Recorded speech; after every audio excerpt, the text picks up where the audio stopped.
Hi everyone, it's Katie from Chords Records. Organising vinyl. How do I do it? Before I start, if I could ask you to subscribe, like this video if it means anything to you, I'd really appreciate it. And also, please put in the comments below how you organise your vinyl. I'm endlessly fascinated. But here is what I think is the best way to organise your vinyl.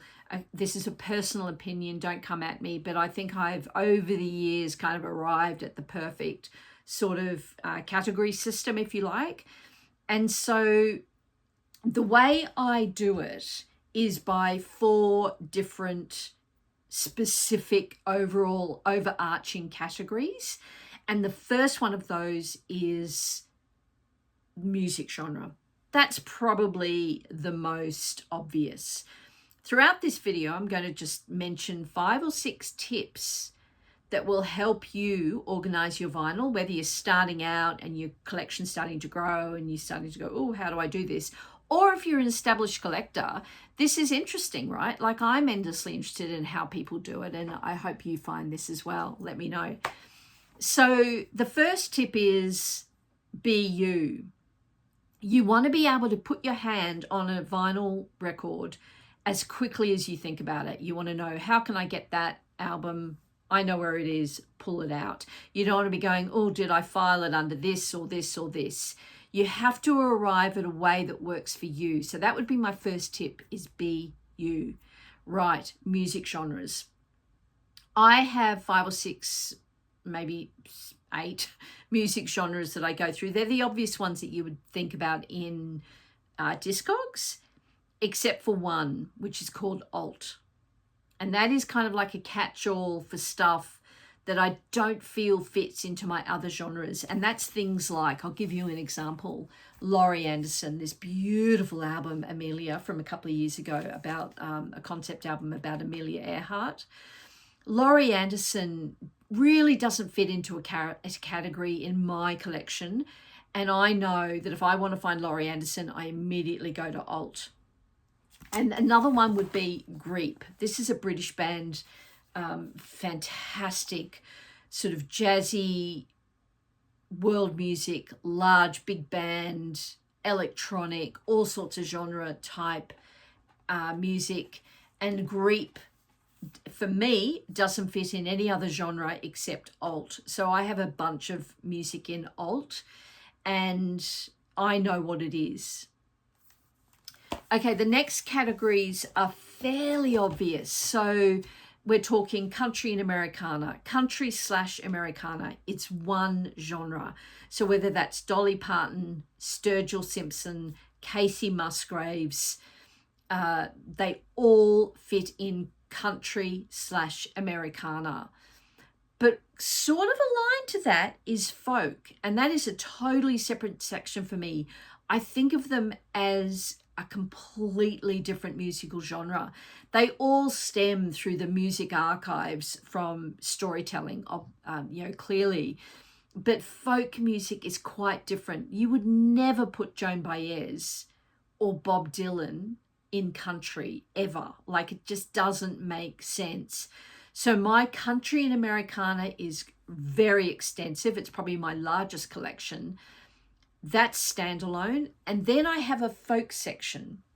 And that folk section has this little subgenre called 60s folk. This is where it gets a little bit finicky. And this is another tip for you. Don't slice and dice too much. Don't get too kind of cross intersectional about it. Otherwise, you'll never find anything. I probably border on getting too much. That's who I am. I like lists. I like cataloging. I like genres. So I probably get a little bit too far down the line. But see my earlier tip, you do you. So that would be, don't get too specific. So in my folk section, I have 60s folk. I'm very interested in 60s folk. So, for example, I'll have Tim Hardin, I'll have Karen Dalton, a bunch of female folk artists actually from the 60s. But Tim Hardin I really love. And even though he has some albums in the 70s, I'll put him all together. I'm not going to split them up like that.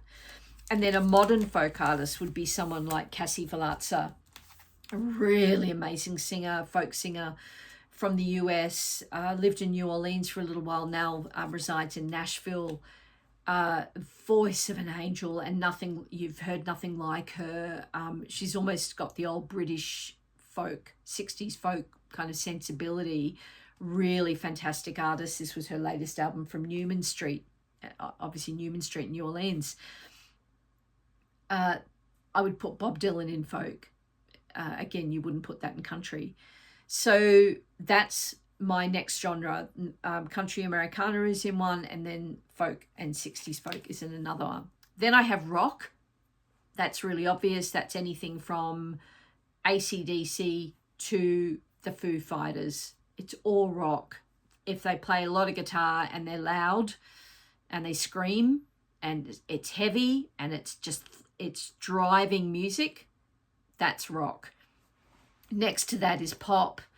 And that could be, that's anyone from the Bee Gees, the Beach Boys, the Carpenters even, to Gracie Abrams, to Noah Kahan, who's the singer du jour at the moment, to Taylor Swift, Sabrina Carpenter, all pop music. And then I have a very small section of hip hop. That's self-explanatory. I have soul and blues. I haven't separated them out yet because I don't have enough, but that would have anyone from Aretha Franklin to Gil Scott-Heron in there, to George Benson, so very soul and blues orientated. And then I have jazz. That is a very large section. It's probably next to my country and Americana. It is probably my largest section in jazz. I have hundreds of albums, and I do have a couple of sub-B type genres within there, but for the most part they're just alphabetical. So that's the first category, is music genre. Then the next category I have is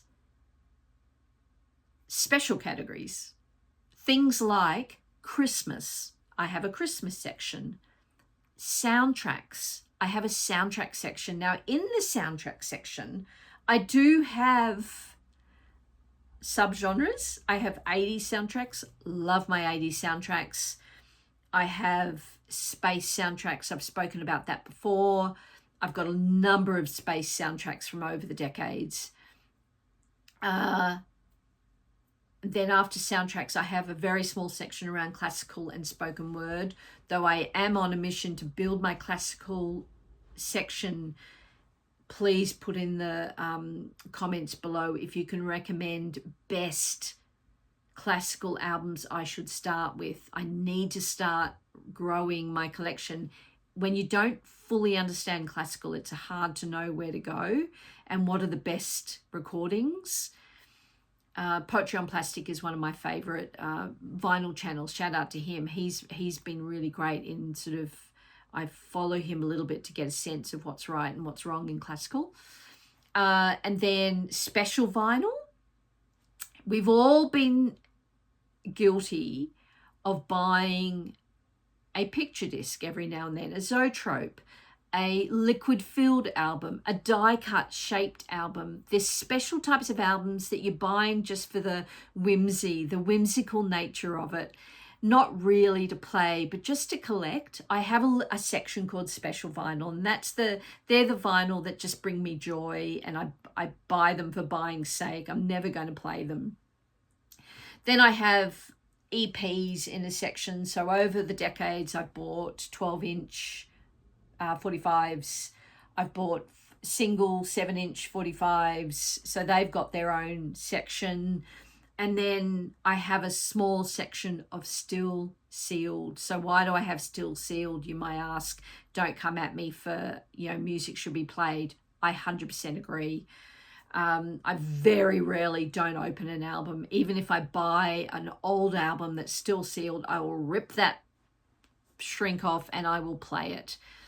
However, there are a few albums of mine that I have bought over the years that I just, for whatever reason, never opened. And now they're like, wow, I've never opened that. and I sort of keep them that as a kind of an anomaly or a little kind of weird thing in my collection of still sealed albums. So I've, it's a strange little section, and I wouldn't recommend most of you doing that, but that I do have that section. So I'm telling you how I organize my vinyl. This is how I do it. And then a new one which is emerging and which isn't fully formed yet, but I am going to be creating, and it's my only regional category, and that's Australia and New Zealand, my special Antipodean section. The reason for that is because if I'm looking for an artist and they're Australian, New Zealand, and that's really obvious to me and I know who they are, that's the quickest way I can grab them. For now, someone like Courtney Barnett, Great Australian Export, she's in alt. But when I fully form this section of Australia and New Zealand, Courtney Barnett will be right next to AC/DC. It'll be an Australian New Zealand section, which I'll have quite a few cubes of, and I'll know they're my Aussie and New Zealand albums. And so I'm starting to pull some out, and as I play them, I'm putting them in this box ready to kind of reorganize my vinyl. And that brings me to another tip: leave room. So if you are growing your vinyl collection, you will find that you're starting to kind of cramp up, and you need to always leave room. And I can tell you that every 6 or 12 months, I'm kind of shuffling things around in my spaces. So I've always got plenty of room in each cubicle so I can slot things in really easily. I don't like my albums to be crammed in for ring wear, for ease of getting out, flicking through vinyl. There's a bunch of reasons you want to leave room in your cubes. So I do that regularly. So that is a tip: leave room. Right, we've done music genre, we've done special category. The next one is by artist, and this is another tip. If you are passionate or really love a particular artist, and they do tend to cross over in categories. They might do a country album, and then they'll do a pop album, and then they might experiment in a bit of jazz. If you're looking for the album by a certain artist, sometimes it's easier if you just group that artist together. And so I do that for a select number of artists, and I actually categorize them.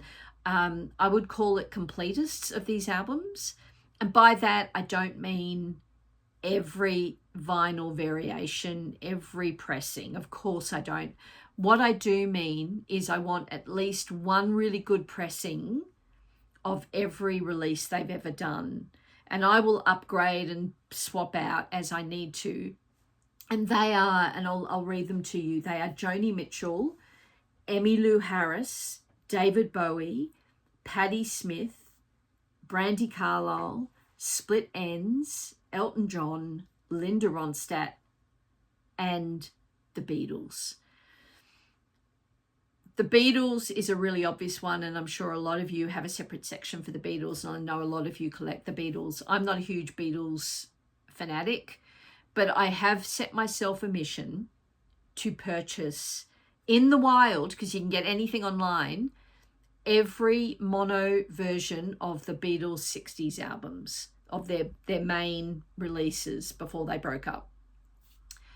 And I've probably got a third of them. I only want to find them in the wild. I want them to be of fairly good quality, not the sleeve ripped to shreds and the album unplayable. So I've probably got a third of them. And then I've got a bunch of Beatles solo albums. So John Lennon Double Fantasy, for example, or a Yoko Ono, or whatever it is. And I've got them Wings. I've got them all in the same Beatles section. So I call it Beatles and Beatles Plus. So they're all in my same section. I can immediately get my George Harrison, All Things Must Pass. I know exactly where it is. It's in the Beatles section. So artists, isolated artists, I think that's a really good way. If you love a particular artist, keep them together.